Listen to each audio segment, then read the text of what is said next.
Hola, buenas tardes. Yo soy Ana Radusky y en este momento estoy a cargo de la delegación de la Secretaría de Derechos Humanos de la Nación acá en Catamarca.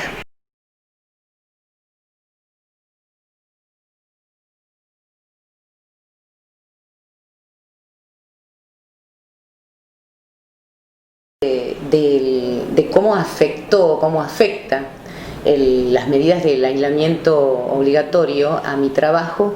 Bueno, en principio me afecta como afecta a la mayoría de la gente en la movilidad. Si bien yo apenas empezó la cuarentena, gestioné mi permiso de movilidad y lo obtuve, no podía salir, por ejemplo, de la ciudad si no era con un vehículo propio, no había forma, no estaba fácil para moverse.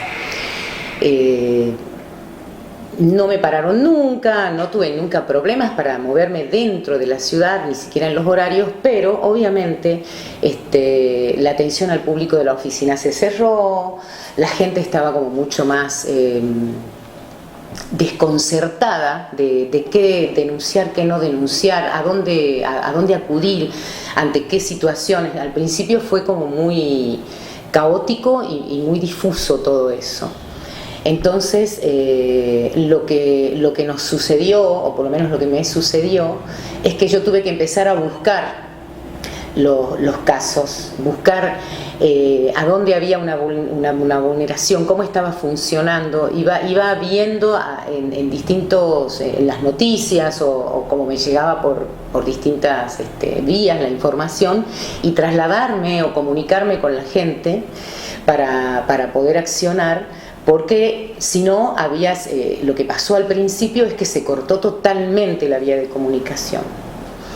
Porque no estábamos en la oficina, porque la gente no estaba sabiendo muy bien cómo manejarse, porque estaba muy controlada la movilidad, había fuerzas de seguridad por todos lados, había mucha confusión en la información sobre qué se podía hacer, qué no se podía hacer, si con barbijo, si sin barbijo, si en la calle, si no en la calle. Creo que toda la primera parte de la cuarentena nos dejó como muy expuestos a las decisiones de las fuerzas de seguridad, que tampoco tenían muy claro, y hoy todavía tenemos problemas con las interpretaciones de cada vez que sale una norma. En la misma norma, en distintas camineras la interpretan de distintas formas, en un lado te dejan pasar, en otro lado no te dejan, pero al principio sí fue como muy caótico eso, y creo que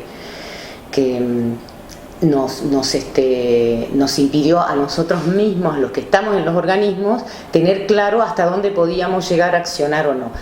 Yo en particular me moví como si yo pudiera acceder a todo. Yo no tuve problemas, pero sí sé que hubo algunos problemas en distintos lugares, en distintos lugares de la provincia. A mí me limitó muchísimo porque tuve que quedarme en Catamarca y sucedieron cosas muy graves fuera de Catamarca.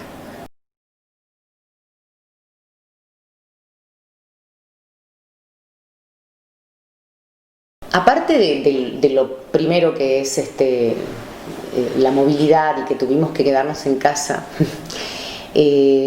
hubo algunas situaciones muy fuertes marcadas. Primero lo económico, porque lo primero fue que mucha gente no pudo trabajar, ¿sí? Más allá de los que trabajamos en relación de dependencia y tuvimos que hacer nuestro trabajo remoto y acomodar todo, etcétera, como bastante acomodado, todo lo que es economía independiente, el agro, por más que la agricultura fue tomada como tarea esencial, era muy complicado y sigue siendo todavía el traslado de las cosas. Entonces, por un lado, económicamente creo yo que fue un quiebre muy fuerte. A nosotras nos tocó ir a asistir o acompañar un par de veces a las trabajadoras sexuales. El grupo fue justamente un grupo de trabajadoras sexuales trans que de pronto no podían salir a trabajar, y son un sector que trabaja en el día a día, como muchos, como los vendedores ambulantes, como las ferias, Digo, todo ese sector de esa economía creo que fue un quiebre muy fuerte de un día para el otro, que se fue acomodando después con el tema de, bueno, hacer los pedidos, pedir permisos, pero llevó un montón de tiempo. Entonces, ese fue un quiebre que se sintió y mucha gente, bueno, pedía ayuda para que asistamos a viabilizar los permisos. Otro problema fue el tema de los trabajadores rurales que se mueven de cosecha en cosecha, son como le llamamos tradicionalmente golondrina, y hay muchos de Catamarca y del NOA en general, ¿sí?, que tienen por tradición de ir a trabajar al sur, y tuvimos que trabajar, que accionar, porque al principio fue muy violento. No solo no podían volver, y toda la plata que se habían ganado en la cosecha la estaban gastando en el alojamiento. Los distintos municipios y las distintas provincias accionaban de distintas formas, uno le daba permiso y otros no, y quedaban en la ruta, quedaban en las terminales, a expensas de contagiarse, de no poder comer. Ahí también se notó la solidaridad, ¿no? Hubo mucho grupo de distintas agrupaciones sociales, etcétera, que estuvieron asistiendo todo el tramo. Hasta que la Unión de Trabajadores Rurales consiguió el permiso, se pusieron micros, pero el primer mes fue un tema social, más allá de la violencia que han sufrido institucional en algunos lugares donde los han reprimido muy mal, donde los han maltratado, realmente generó un tema familiar muy triste, porque no pudieran volver, había familias con sus hijos, quedaban durmiendo, o sea, generó una ansiedad muy grande, y económicamente realmente los quebró, porque tuvieron que gastarse todo lo que habían ganado, la diferencia que hacen en el poder volver. Hoy por hoy todavía estamos accionando para que 11 personas que son de las comunidades de Laguna Blanca, de Belén, del norte de Belén, están volviendo de Río Negro. Ahí, pero ya ahora tenemos todo ahí, bueno, el INAI está accionando porque son de comunidades, pero ya se han gastado todo, vuelven, ya vuelven con la solidaridad de la gente. Eso me parece que también es un problema social y económico. Otro tema fue la salud. El tema de la atención, porque el Ministerio de Salud de Nación impartió hace una serie de medidas y protocolos donde todo quedaba priorizado a lo que es el COVID. Entonces todas las demás situaciones de salud estaban muy complicadas, no se podía asistir al hospital público, no se podía asistir, las salitas primero no estaban funcionando. Entonces el tema de la atención de salud fue un tema, y sigue siendo todavía un tema social que quebró, o sea, las clínicas privadas son las que han seguido atendiendo, hubo derivaciones, no se podía viajar, si no tenías, las ambulancias no alcanzaban para traer a la gente, trasladarla. Creo que la salud es un tema que vamos a tener que sentarnos y rever todo cómo ha quedado, porque murió gente de cosas de enfermedades y de afecciones que en otro momento hubiera sido una atención más normal, donde vos vas, a lo mejor grave, a lo mejor, pero que hubo casos de muerte por enfermedades que bueno, nadie merece, no sé cómo decirlo sin lesionar la sensibilidad, pero realmente el sistema de salud se vio muy presionado, aparte los trabajadores de la salud, porque imposibilitado de poder cumplir con sus tareas, sin saber cómo resolver. También generó, me parece, todo un tema anímico y laboral en el sector de los trabajadores de la salud, o sea, hacia adentro del sistema de salud y hacia la comunidad. Creo que el tema salud fue un problema social que no lo estamos dimensionando. Ese fue uno. Y un tema que para mí también es social, es el tema de los abusos de autoridad, ¿no? Las fuerzas de seguridad aplicando hacia la población tortura, bueno, aplicando métodos que nosotros los venimos conociendo desde la dictadura.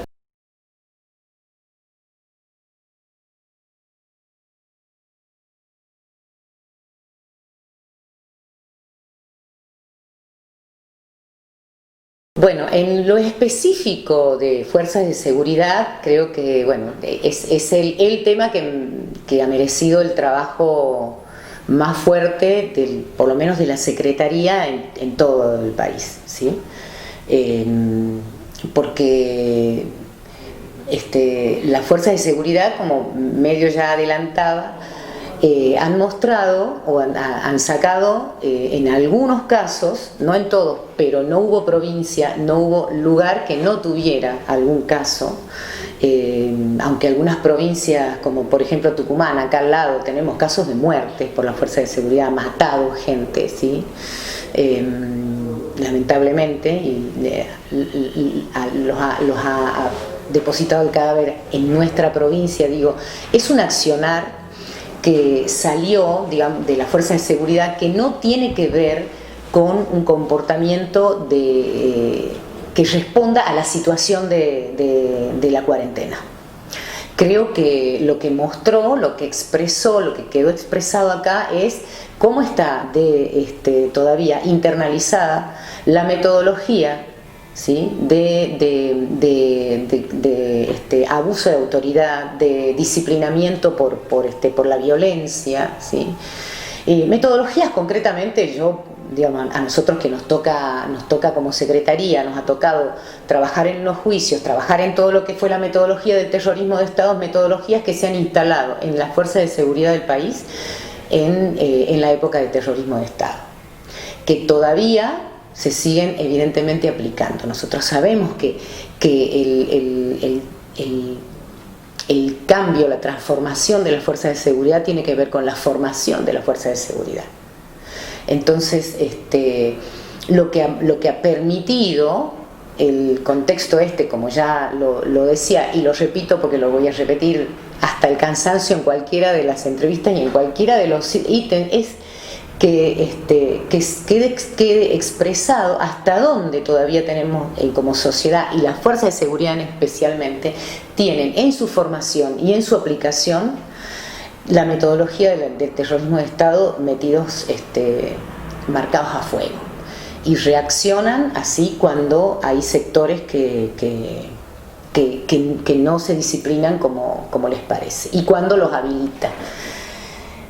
Han sido los encargados, las fuerzas de seguridad han sido las encargadas de aplicar, custodiar, cuidar todo este distanciamiento, la cuarentena. Entonces ha sido muy difícil controlar eso.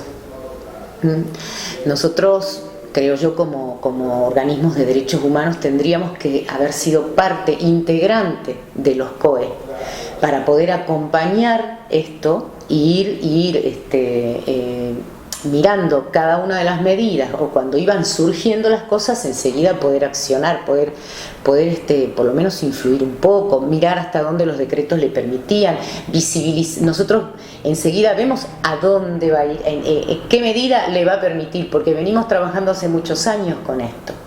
Entonces vos te das cuenta en qué rendijita, en qué grieta va a aparecer esa violencia, o por lo menos deja ahí abierta la puerta para que las instituciones que todavía están fuertemente marcadas por lo que es la violencia institucional, el terrorismo de Estado, van a apelar a eso, ¿entendés? Se van a broquelar ahí. Y no digo obviamente que ha sido todo, porque no es que en todos lados ha estado pasando, pero no hubo un lugar en donde no pasara.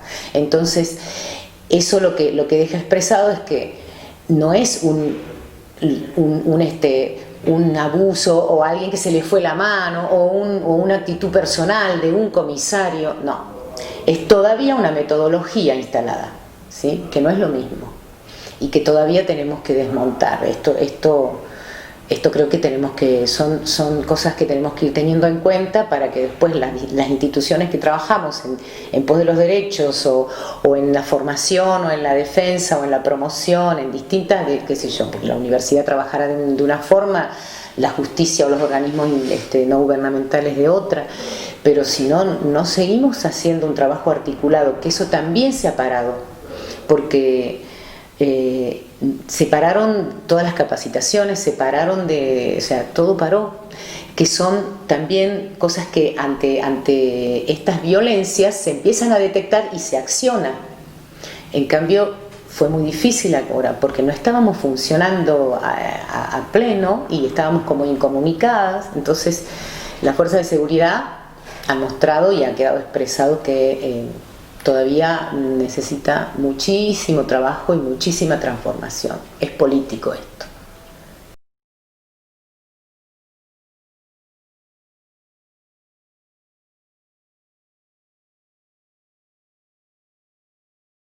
En cuanto a cómo circuló la información, por un lado sobre la enfermedad y por otro lado sobre las medidas, me parece que el tema de las medidas sanitarias para la prevención, al principio también eran como bastante contradictorias, que si se usaba, si no se usaba barbijo, si servía lavarse o no, si cómo, bueno, eso fue como contradictorio al principio, y después había, creo, un discurso y una información bastante unificada, pero yo no tengo el termómetro de cómo lo ha recibido cada parte, porque bueno, esto que decíamos de que nosotros no hemos estado con el COE trabajando en el cotidiano, en el armado en cómo se difunde, recorriendo los barrios.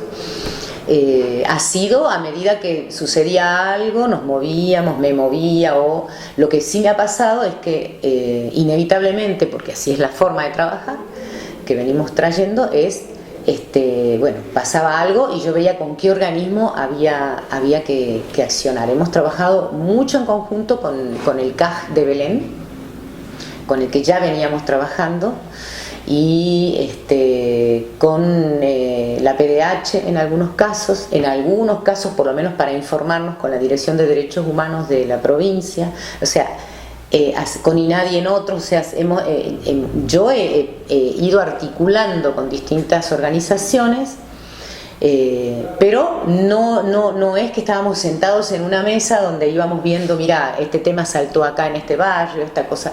Entonces no tengo yo un termómetro muy claro. Sí, cuando me ha tocado moverme en los barrios, en cuanto a las medidas de prevención, el cumplimiento, sí se ve que en Catamarca no ha sido muy pareja, porque no tenemos, en los barrios la gente le cuesta, porque hay una vida propia, una dinámica del barrio que no se corta así nomás, que no es porque te llegue la información y te dé miedo que se corta, porque no es intelectual el proceso solamente, no es que llega la información y vos, es con los cuerpos, es con las costumbres, es con los hábitos. La gente empezó a vender en las casas porque no podía vender en otro lado, y ¿cómo haces?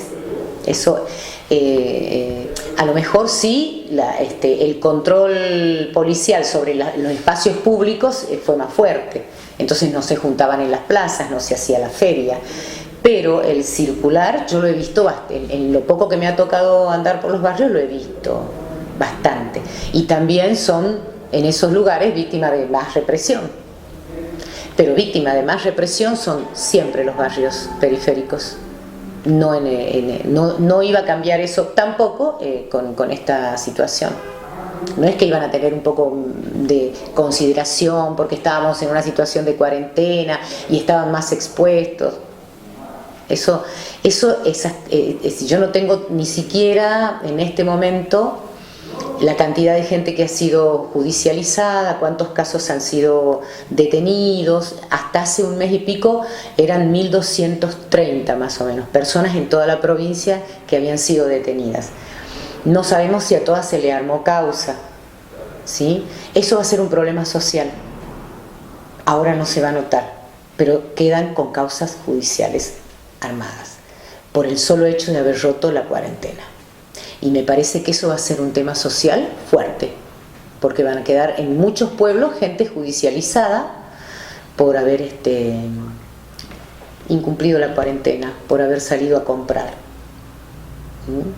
Y eso me parece que no se nota ahora, pero cuando empiecen a aparecer los antecedentes de la gente que está judicializada, ni que hablar a la gente que le han pegado, ¿no? La gente que ha sido pegada, violentada, todo, bueno, eso te marca en otro sentido, pero bueno, eso me parece que en el cumplimiento, ha habido buena información, me parece a mí, como mucha información circuló sobre las medidas preventivas, pero no ha habido una bajada como, porque tampoco no estaban funcionando los lugares a donde se puede generar eso, o sea, era virtual la escuela, era virtual el contacto de la salud, entonces muy limitada a cómo podés llegar, a cuánta gente tiene acceso a lo virtual y a poder tener un taller, una clase. Funcionó muchísimo la virtualidad. Ahora, ¿cuánta gente es la que tiene acceso? Porque tampoco tenemos costumbre, entonces no nos sentamos así nomás y no tenemos por qué acostumbrarnos a lo virtual, no tenemos por qué. Entonces tanto también a los docentes, las docentes, tener que dar las clases, generar conciencia, porque le tocó mucho al sistema educativo también bajar información.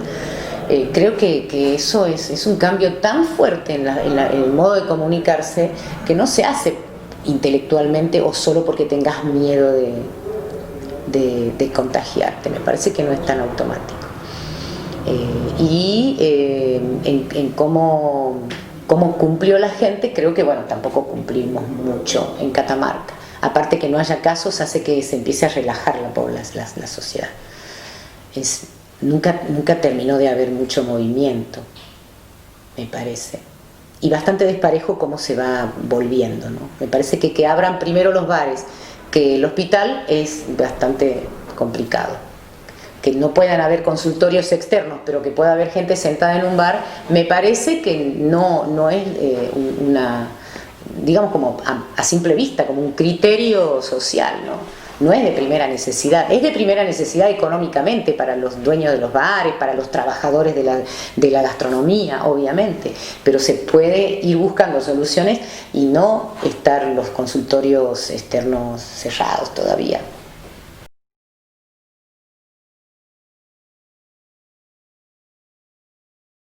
Una cosa que ya dije y que sigo sosteniendo, que me parece que fue no quiero decir una falla, pero sí como un hueco, es que los organismos de derechos humanos formemos parte de los COE, ¿sí? De las comisiones, porque no estaba la mirada de derecho todavía internalizada, no es parejo. Entonces muchos funcionarios, muchos organismos, muchas instituciones todavía tienen una mirada donde conceptualmente derechos humanos, la no discriminación, algunas cuestiones no están valoradas como al mismo nivel, digamos, ¿no? Como que no atraviesa, no es lo primero que sale la mirada de derecho, la verdad es esa. Entonces, en general, ¿no? Más allá de que haya organismos, ahí es desparejo, obviamente, pero en una comisión, ¿sí? de organización que organiza todas las medidas preventivas,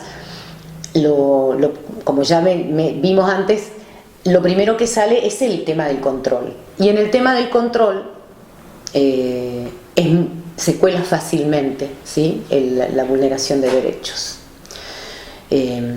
Porque estamos muy atravesados todavía por cuestiones muy culturales, por la educación es todavía muy conservadora en algunos aspectos, ¿no? Estamos en muchos lugares, pero estamos en una provincia donde se complica, donde es una lucha aplicar una ley de educación sexual integral.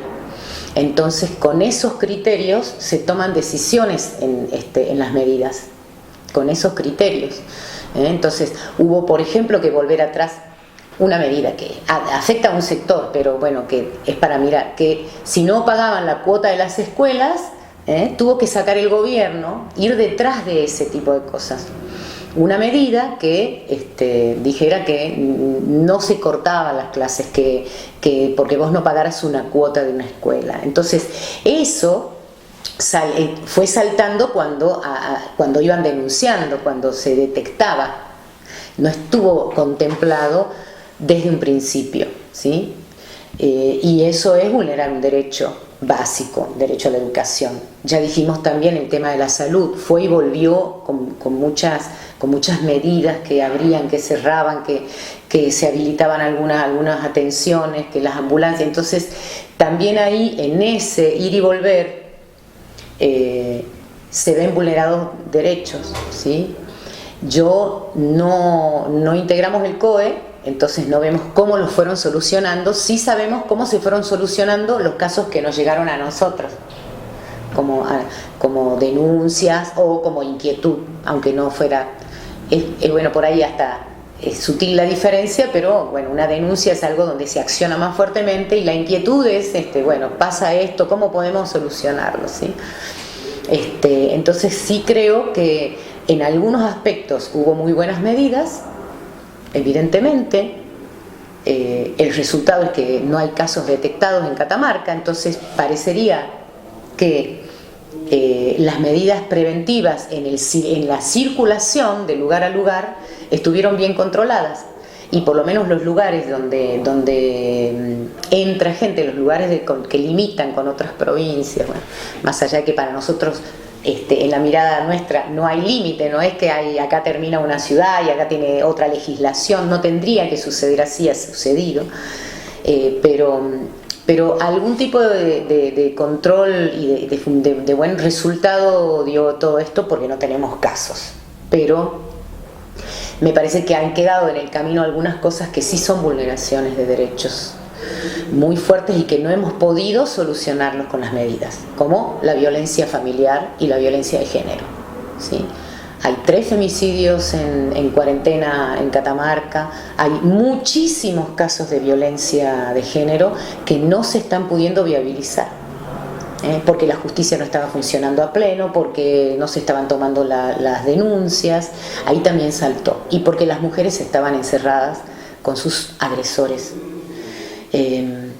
Entonces eso realmente me parece que es un tema que también lo vamos a ver, va a dejar así como lo de la gente con causa judicializada, este tema es un tema que lo tenemos que mirar porque quedó muy expuesto, ¿no? Y no hemos podido, como Estado, dar buena respuesta en las medidas de prevención del virus, una respuesta a lo que generaba el aislamiento, que eran estas violencias y más allá de los femicidios, muchos casos que estaban a punto de ser femicidios, ¿sí?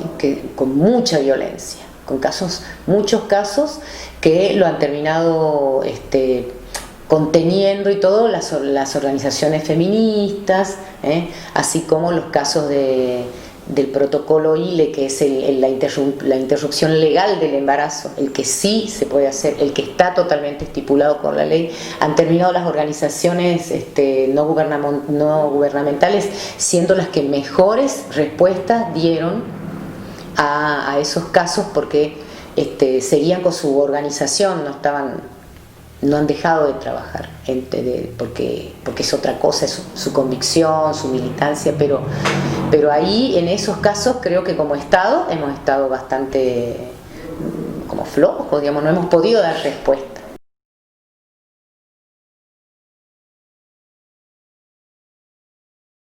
Y en cuanto a casos concretos que sí nos hayan llegado a las denuncias y hayamos accionado como Secretaría, creo que hay un par que son como, bueno, más allá de los casos donde tuvimos que intervenir para gestionar que se vaya articulando para que vuelvan los trabajadores rurales, bueno, fueron intervenciones, no fueron denuncias, ¿sí? Que nos permite, el hecho de ser un organismo nacional, permite que hable con la delegada de otra provincia y ella me aceite en esa provincia. O sea, en eso pasó bastante y lo pudimos ir solucionando en general.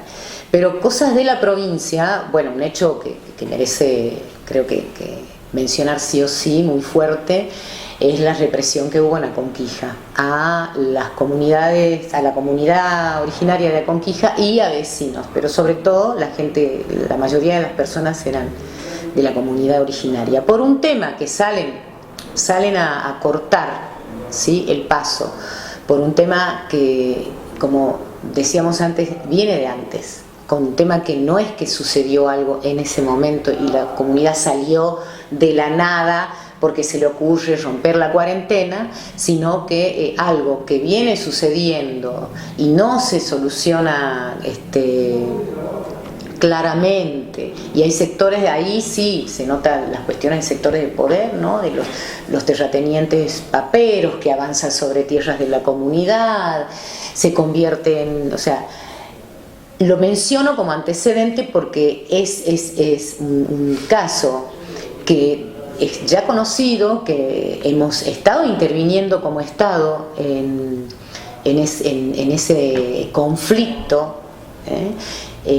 ya desde hace un tiempo, desde hace un año. Yo me puse a mirar los antecedentes para hacerle una nota al ministro y bueno, para decirle a la fiscal, y nosotros ya el año pasado, en octubre, hubo un conflicto y nosotros hicimos una nota al que entonces era ministro de Seguridad, diciendo que era inminente ahí accionar porque se venía un conflicto fuerte, un conflicto expresado, ¿sí? Entonces expuesto. Entonces era algo que venía latiendo y, como decía antes, y que en este marco quedan expresadas esas desigualdades, porque pasan, ¿sí? Los productores paperos pasan, avanzan, aprovechando, creo yo, este contexto de aislamiento donde tienen como más margen de acción, ¿sí? Y donde bueno, tienen la venia también, y ahí como Estado estamos ausentes en ese momento porque estamos ocupados en la prevención, en todo, y cuando ya explota, la gente sale porque no se soluciona y sale a cortar para que se tome alguna medida, ¿sí? Por un lado, para que no avancen sobre su territorio sagrado, y por otro lado, porque evidentemente no estaban cumpliendo, ¿sí? Estaba normado cómo entran los camiones, una ruta alternativa, cómo tenían que vestirse los camioneros, no bajar a interactuar con la gente hasta que no llegaran al lugar, digamos, ahí se hizo un protocolo, ¿sí? Pero no se estaba cumpliendo, parecería. Y la gente salió a pararse con barbijos, con todo, y han sido ferozmente reprimidos por la policía del pueblo, ¿sí? También fue policía de acá, pero fueron reprimidos por la policía de Aconquija, en una forma inusitada, ¿sí? Con una violencia tremenda. Entonces, 15 personas detenidas, llevadas a la comisaría a los golpes, encerradas en un cuartito de 3x2, donde si había que prevenir el contagio, o sea, se los lleva porque están rompiendo el aislamiento y se los aísla en un lugar a donde si había un caso iban a terminar todos contagiados. Entonces, hablamos, ahí sí nos llaman, ahí sí nos hablan a la Secretaría, ahí yo hablé con el CAJ de Belén, que es el Centro de Acceso a la Justicia, ¿sí? Que es una estructura también del Ministerio de Justicia de Nación, con la que articulamos a veces, justamente por el tema de acceso a la justicia. Hablamos con la fiscal, o sea, hicimos todas las distintas acciones y no logramos, aún así, que se los largue, que se los mande a la casa, como dice la recomendación de Nación y de la Procuración de Violencia de Procubin, que es la Procuración de Nación de Violencia Institucional, que es un organismo que se armó hace unos años específicamente para tomar los casos de violencia institucional, desde la Procuración de Nación. Entonces, ahí la verdad fue un caso, me parece a mí, muy, muy grave, que dejó expuesta como nosotros no podemos como Estado responder rápidamente, y accionamos en un decreto que es preventivo como si fuera algo de castigar. Se aplicó un castigo, que es encerrarlos, cuando hay recomendaciones que es que los tienen que llevar a la casa, etc. Aparte de encerrarlos, se los torturó. Hubo un caso de una de las denuncias es tortura, ¿sí?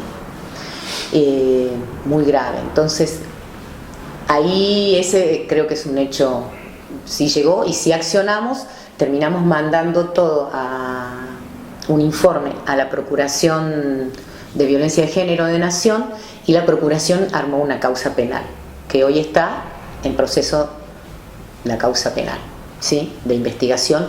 No sé qué hizo la provincia o cómo está la cuestión judicial. Creo que todavía la comunidad no ha hecho una denuncia judicial, pero bueno, ahí también se articuló con la comunidad.